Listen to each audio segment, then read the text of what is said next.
Welcome to the Salmon Runs YouTube. Enjoy the video.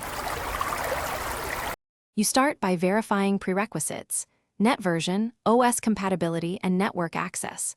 Once confirmed, install or update Net and place your API key into the secure credentials file. This lets Net authenticate. Make sure device ID are noted and create a working directory plus a config backup so you can revert. Open the live log window now. It shows connection attempts and errors in real time. From here, you're ready to begin the first configuration commands. Don't skip the backup step. Next, you configure core settings.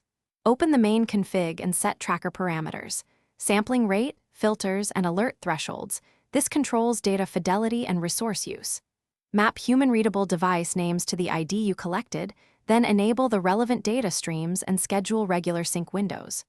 Run an initial calibration routine and watch the metrics. Monitor drift, latency, and packet loss closely. If values look off, reduce sampling or tighten filters, then rerun calibration until stable.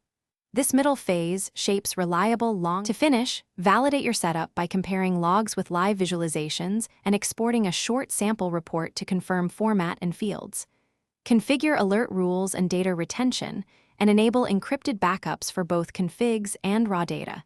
This protects your work. Once done, run a full system restart and a confidence test across several devices. If something breaks, filter logs for errors, restart the Net services, and swap in a known good device to isolate hardware versus config issues. That quick test saves hours of guessing. Thanks for watching. Consider subscribing if we helped you.